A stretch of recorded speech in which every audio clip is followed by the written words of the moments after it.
The Honourable Clayton Cosgrove. Mr Speaker, I'm reminded of, I'm glad the ACT member took a call, because although Labor is supporting these pieces of legislation to Select Committee, I am mindful, sir, of the last ACT member. In fact, sir, you will recall this on the 20th of March 2012, because you, sir, were in the chair,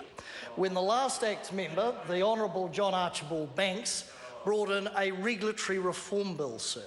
And like many of the lofty statements, and what this bill really is, let's be honest about it, and this is not a criticism, it's a patch-up, fix-up bill of a number of errors across a whole host of legislation. Could well have been done through a statute amendment bill, but it's been brought to the House on short notice,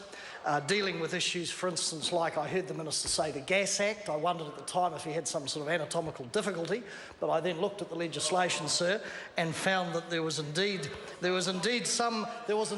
need to amend the Gas Act. But I remember the John Archibald Banks on the 20th of March 2012, who came in with equally flowery language, sir, a great regulatory reform bill that was going to slash through compliance costs, as the ACT member said, and create efficiencies, etc, etc, etc. And then I recall, sir, and I'm sure you do, because you were in the chair, sir, that great contribution from the forefather of the ACT party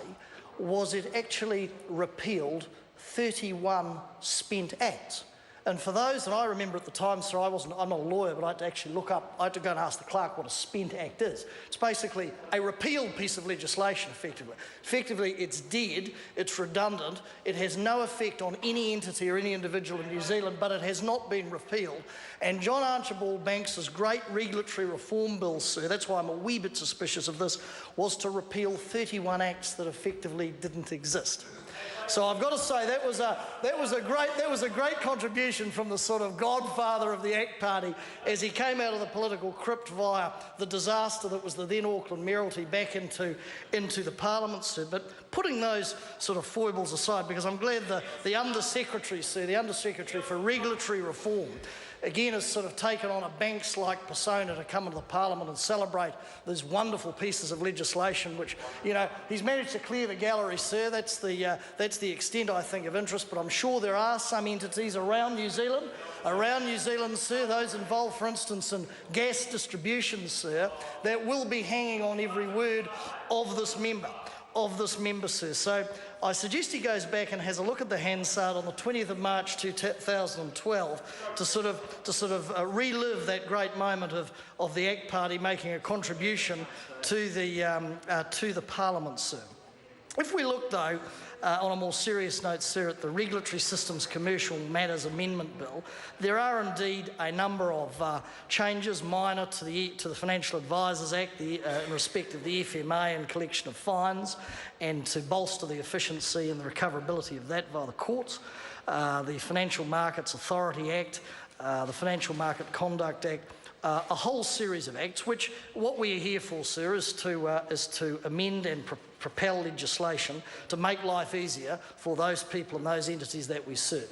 I simply say, sir, and I won't take an extensive call, because I think everything that has been said has already been said, and I note that the Minister in his eloquent address covered all the topics that the Select Committees, all three of them, will be focused on. But I just say it is a serious point, sir, that this legislation was not provided to political parties in due time, that it was provided on short notice, and if the objective, and it is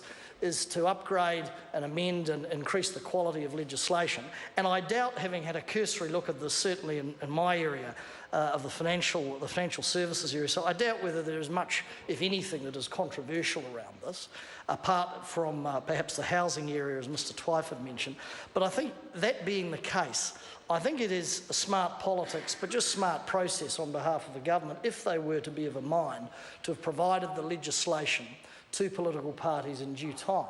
given that I doubt whether there's a lot of politics in this. I doubt whether there's going to be a lot of controversy around this, but to allow political parties good time and good grace to look at the legislation and make appropriate contributions, even if, sir, it is only in a first reading. So the Labor Party will be supporting the legislation, sir, and I'm sure the Select Committees will give it due scrutiny. But I have to say, I just wonder if this is the major priority of the government,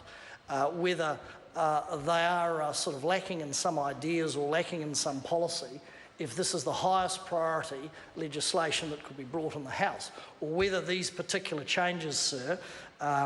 could have been dealt with under a statute amendment bill. I remember when I was Associate Minister of Justice,